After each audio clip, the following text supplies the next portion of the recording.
Le cerveau humain traite en moyenne 60 000 pensées par jour. Et selon les recherches en psychologie cognitive, environ 80% d'entre elles ont une valence négative.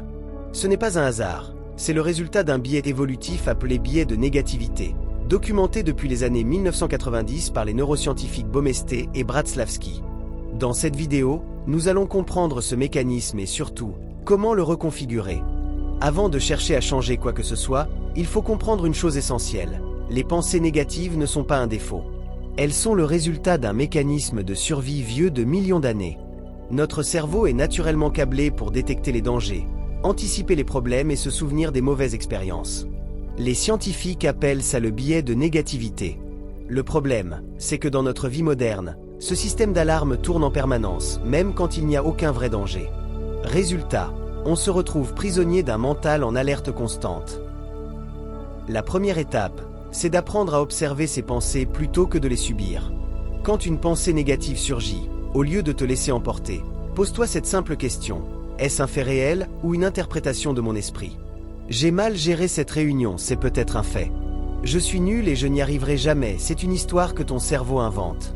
La différence entre les deux, c'est toute la différence du monde. Tu n'es pas tes pensées.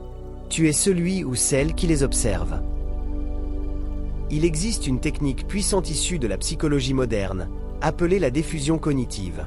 L'idée est simple, au lieu de dire « je suis nul », tu apprends à reformuler « mon esprit me souffle la pensée que je suis nul ». Ce petit glissement de langage crée une distance. Tu n'es plus dans la pensée, tu l'observes de l'extérieur. Imagine tes pensées comme des nuages qui traversent le ciel. Ils passent, ils changent de forme, ils disparaissent. Toi, tu es le ciel vaste, stable, toujours présent. Les pensées négatives vivent dans le passé ou dans le futur. Elles ressassent ce qui s'est mal passé, ou imaginent des catastrophes qui n'existent pas encore. L'antidote le plus puissant, c'est le moment présent. Et le chemin le plus direct vers le présent, c'est le corps. 3 respirations lentes et profondes. Les pieds posés à plat sur le sol. Une main posée sur le cœur. Ce ne sont pas de simples gestes, c'est un signal envoyé à ton système nerveux.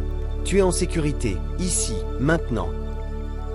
Une pensée n'est pas une vérité. C'est une hypothèse. Et comme toute hypothèse, elle mérite d'être vérifiée. La prochaine fois qu'une pensée négative s'installe, pose-lui ces 3 questions. Est-ce que j'ai des preuves concrètes que c'est vrai? Est-ce que je prendrais cette pensée au sérieux si un ami me la disait? Quelle serait une perspective plus juste et équilibrée? Ces questions ne visent pas à te mentir avec de la pensée positive artificielle, elles visent à corriger les distorsions de ton esprit.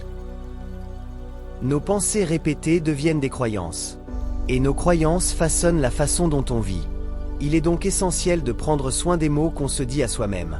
Non pas en se répétant des affirmations vides que l'on ne croit pas, mais en choisissant un langage plus juste et plus doux. Remplace « je suis un raté » par « je traverse une période difficile et j'apprends ». Remplace « personne ne m'aime » par « je me sens seul en ce moment, et je peux agir pour changer ça ». La nuance est petite. L'impact, lui, est immense. Se libérer des pensées négatives, ce n'est pas seulement un travail intérieur. C'est aussi une question d'environnement. Ce que tu consommes chaque jour, réseaux sociaux, informations, conversations, nourrit ou épuise ton esprit. Entoure-toi de personnes qui t'élèvent.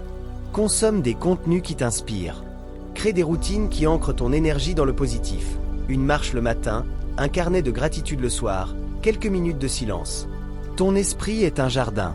Ce que tu y plantes finit toujours par pousser.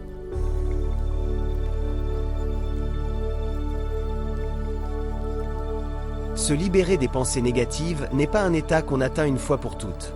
C'est un chemin. Certains jours seront légers. D'autres jours, les vieilles voix reviendront. Et c'est normal. Ce qui compte, c'est de savoir que tu n'es pas prisonnier de ton mental. Que des outils existent. Que chaque fois que tu choisis d'observer plutôt que de subir, tu reprends un peu de liberté.